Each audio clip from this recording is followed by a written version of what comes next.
আসসালামু আলাইকুম ওয়া রাহমাতুল্লাহ। প্রিয় ভাই ও বোন, এই পৃথিবীতে একজন মানুষের জন্য সবচেয়ে নিরাপদ আশ্রয় কোনটি? নিঃসন্দেহে তার বাবা মার স্নেহভরা কোল। যে শিশুটি এই স্বর্গীয় আশ্রয় থেকে বঞ্চিত হয়, তার চেয়ে অসহায় ও নিঃস্ব আর কেউ কি হতে পারে? আপনি কি কখনো এমন এক শিশুর কথা ভেবেছেন যে পৃথিবীর আলো দেখার আগেই তার বাবাকে হারিয়েছে, যে মাত্র 6 বছর বয়সে মায়ের স্নেহের আঁচল থেকেও চিরদিনের জন্য বঞ্চিত হয়েছে, যার শৈশব কেটেছে এক বুক ভরা একাকিত্ব আর না বলা কষ্ট নিয়ে?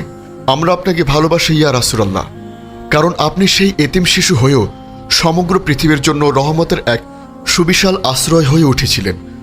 আপনার জীবনের এই অধ্যায়টি আমাদের শেখায় গভীরতম কষ্ট থেকেও কিভাবে জন্ম নেয় অসীম মমতা। আপনারা দেখছেন উম্মা কণ্ঠ, যেখানে আমরা ইসলামের সমৃদ্ধ ইতিহাস ও জীবনের গভীর শিক্ষাকে আপনার হৃদয়ে পৌঁছে দেওয়ার চেষ্টা করি, যেন প্রতিটি আত্মা প্রশান্তি খুঁজে পায়। আপনার ঈমানের জীবনকে আরও সমৃদ্ধ করতে আমাদের ব্লগ থেকে পড়ুন অনুপ্রেরণামূলক প্রবন্ধ, শুনুন হৃদয়ছোঁয়া অডিও এবং আপনার জীবনের প্রতিটি প্রশ্নের ইসলামিক সমাধান খুঁজে নিতে আজই ভিজিট করুন আমাদের ওয়েবসাইট www.ummakontho.com।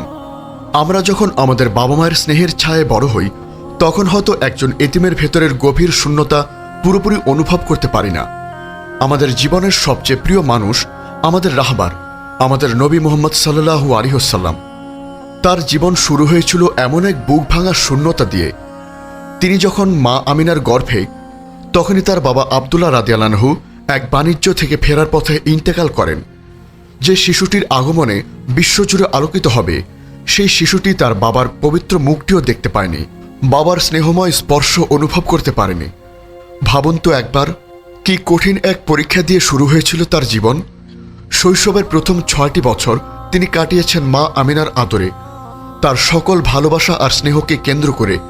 কিন্তু সেই সুখের সময়টুকুও ছিল বড়ই ক্ষণস্থায়ী।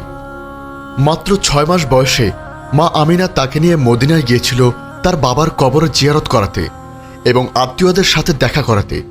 সেখান থেকে মক্কায় ফেরার পথে আবওয়া নামক এক নির্জন মরু প্রান্তরে তার মা গুরুতর অসুস্থ হয়ে পড়েন এবং সেখানেই তার ছোট্ট শিশুটির চোখের সামনে শেষ নিঃশ্বাস ত্যাগ করেন। কল্পনা করুন সেই দৃশ্যটি। একদিকে দিগন্ত বিস্তৃত মরুভূমি, অন্যদিকে মায়ের নিথর দেহ, আর পাশে দাঁড়িয়ে অঝরে কাঁদছে 6 বছরের এক শিশু। সেই কান্না ছিল এক শিশুর জন্য তার গোটা পৃথিবীকে হারানোর কান্না।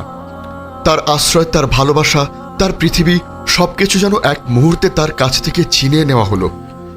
সেদিনে সেই ছোট্ট শিশুটির মনের অবস্থা কেমন ছিল তা কি আমরা কখনো পুরোপুরি বুঝতে পারব? কিন্তু আল্লাহ তাআলা তার সবচেয়ে প্রিয় বান্দাকে এক মুহূর্তের জন্য একা থাকতে দেননি। তিনি পবিত্র কোরআনে তাকে পরম মমতায় সান্ত্বনা দিয়েছেন। তিনি কি আপনাকে এতিম অবস্থায় পাননি এবং অতঃপর আশ্রয় দেননি? সূরা আদ-দোহা আয়াত 6। এই একটি আয়াতে আল্লাহ যেন তার প্রিয় হাবিবকে স্মরণ করিয়ে দিচ্ছেন, আমি তো ছিলাম, আমি তো আছি, আমি তো তোমার সবচেয়ে বড় আশ্রয়। মায়ের ইন্তেকালের পর বিশ্বস্ত দাসী বারাকা তাকে মক্কায় ফিরিয়ে আনেন দাদা আব্দুল মুত্তালিবের কাছে। দাদা তাকে নিজের জীবনের চেয়েও বেশি ভালোবাসতেন। যেখানে যেতেন তাকে সাথে নিয়ে যেতেন। কিন্তু সেই ভালোবাসার ছায়াও মাত্র 2 বছরের জন্য স্থায়ী হয়েছিল। 8 বছর বয়সে দাদাও তাকে ছেড়ে চলে গেলেন। এরপর তার দায়িত্ব নিলেন চাচা আবু তালিব। এই যে শৈশবের পরতে পরতে কষ্ট, একাকিত্ব আর প্রিয়জন হারানোর বেদনা, এই অভিজ্ঞতাগুলো বৃথা ছিল না।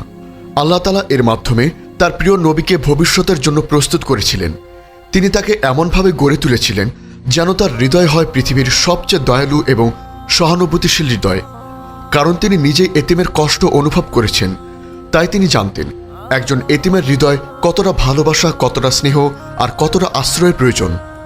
তিনি নিজে অসহায়ত্বের গভীরতা উপলব্ধি করেছেন, তাই তিনি পৃথিবীর সকল দুর্বল ও অসহায় মানুষদের জন্য হয়ে উঠেছিলেন এক জীবন্ত আশ্রয়। এজন্যই আমরা দেখতে পাই রাসূল সাল্লাল্লাহু আলাইহি ওয়াসাল্লামের পুরো জীবন এতিম ও অসহায়দের জন্য ছিল এক বিশেষ স্থান। তিনি বলেছেন, আমি এবং এতিমদের তত্ত্বাবধানকারী জান্নাতে এভাবে থাকবে। একথা বলে তিনি তার তর্জনী অঙ্গুল ও মধ্যমা আঙ্গুলের দুটোকে সামনে সামান্য ফাঁক করে রেখে একত্রিত করে দেখালেন। সহিহ বুখারী। তার চেয়ে বড় পুরস্কার আর কি হতে পারে? তিনি শুধু কথায় নয়, কাজেও তা প্রমাণ করেছেন। তিনি এতিমের মাথায় গরম মমতার হাত বুলিয়ে দিতেন, তার সাথে খেলা করতেন, তাদের মুখে খাবার তুলে দিতেন, তার কাছে একজন এতিমের চোখের পানির মূল্য ছিল আল্লাহর আরশের চেয়েও বেশি। তিনি বলতেন, যে ব্যক্তি কোনো এতিমের মাথায় শুধু আল্লাহর সন্তুষ্টির জন্য হাত বুলিয়ে দেয়, তার হাতের নিচে যতগুলো চুল পড়ে আল্লাহ তাকে ততগুলো নেকি দান করেন। তার এই দয়া শুধু মানুষের মধ্যে সীমাবদ্ধ ছিল না, বরং তা ছড়িয়ে পড়েছিল সৃষ্টি জগতের প্রতিটি প্রাণের মধ্যে। তিনি শিখিয়েছেন, একটি তৃষ্ণার্ত কুকুরকে পানি পান করানোর মতো সামান্য একটি ভালো কাজের জন্য আল্লাহ একজন পাপী ব্যক্তিকে জান্নাত দান করতে পারেন। অপরদিকে একটি বিড়ালকে বেঁধে রেখে অভুক্ত অবস্থায় হত্যা করার মতো নিষ্ঠুরতার জন্য একজন ইবাদতকারী নারীকেও জাহান্নামী হতে হয়। তিনি যখন রাস্তা দিয়ে হেঁটে যেতেন, তখন কোনো পশুকে কষ্ট পেতে দেখলে তার হৃদয় ভারাক্রান্ত হয়ে যেত। তিনি সেই পশুর মালিককে ডেকে এনে তাকে তিরস্কার করতেন এবং তার প্রতি সদয় হওয়ার নির্দেশ দিতেন। ইয়া রাসূলুল্লাহ, আপনার জীবনের এই অধ্যায়টি আমাদের এক মহান শিক্ষা দেয়। আমাদের জীবনে যখন কোনো কষ্ট বা বিপদ আসে, তখন আমরা হতাশ হয়ে পড়ি, আল্লাহর প্রতি অভিযোগ করি, কিন্তু আপনার জীবন আমাদের শেখায় কষ্ট মানুষকে দুর্বল করার জন্য আসে না, বরং কষ্ট আসে হৃদয়কে আরও কোমল, আরও সহানুভূতিশীল এবং আরও দয়ালু করার জন্য। আপনি নিজের জীবনের গভীরতম কষ্টকে কিভাবে অন্যের জন্য রহমতের পরিণত করেছেন, তা পৃথিবীর ইতিহাসে এক বিরল দৃষ্টান্ত। আপনি নিজে এতিম হয়েও সারা বিশ্বের অগণিত এতিমদের জন্য আশ্রয়ের এক সুবিশাল ছায়া হয়ে উঠেছিলেন। আপনি নিজের ক্ষুধার কষ্ট সহ্য করেও নিজের খাবারটুকু অন্যের মুখে তুলে দিয়েছেন। আপনার এই অসীম দয়া, এই অতুলনীয় মমতা, এই নিঃস্বার্থ ভালোবাসার জন্যই তো আমরা আপনাকে ভালোবাসি। আপনার দেখানো সেই পথেই আমরা শিখি কিভাবে সমাজের দুর্বলদের ভালোবাসতে হয়, কিভাবে তাদের অধিকার রক্ষা করতে হয়। আপনার মতো করে মানুষের পাশে দাঁড়ানোর শক্তি যেন আল্লাহ আমাদের দান করেন। হে আমাদের রব, আমাদের রাসূল সাল্লাল্লাহু আলাইহি ওয়াসাল্লাম যেভাবে এতিম, অসহায় এবং সৃষ্টি জগতের প্রতিটি প্রাণের প্রতি দয়া ও মমতা দেখিয়েছেন, আমাদের অন্তরেও সেই দয়ার একটি কণা দান করুন। আমাদের সমাজে যারা দুর্বল ও বঞ্চিত, তাদের পাশে দাঁড়ানোর তৌফিক দিন। হে আল্লাহ, আমরা যেন আমাদের এই নবীর এই মহান আদর্শে নিজেদের জীবনকে সাজাতে পারি এবং তার দেখানো পথে চলে আপনার সন্তুষ্টি অর্জন করতে পারি। হে আল্লাহ, এই পৃথিবীর সকল এতিম ও অসহায়কে তুমি তোমার রহমতের ছায়ায় আশ্রয় দাও, তাদের কষ্টগুলো দূর করে দাও, আর আমাদের প্রিয় নবী সাল্লাল্লাহু আলাইহি ওয়াসাল্লামের সাথে জান্নাতে থাকার যে মহান পুরস্কারের কথা তিনি বলেছেন, আমাদের সেই সৌভাগ্য দান করো। আমিন ইয়া রাব্বুল আলামিন। আমাদের এই মহৎ বার্তা ছড়িয়ে দিতে এবং ইসলামের আলোকে প্রতিটি হৃদয়ে পৌঁছে দিতে অনুগ্রহ করে চ্যানেলটি সাবস্ক্রাইব করুন এবং বেল আইকনটি প্রেস করুন। আমাদের ফেসবুক পেজ ফলো করে উম্মাহ কণ্ঠ পরিবারের একজন সদস্য হন। আর আমাদের ইসলামিক ব্লগ ও রিসোর্স পেতে ভিজিট করুন আমাদের ওয়েবসাইট www.ummahkontho.com।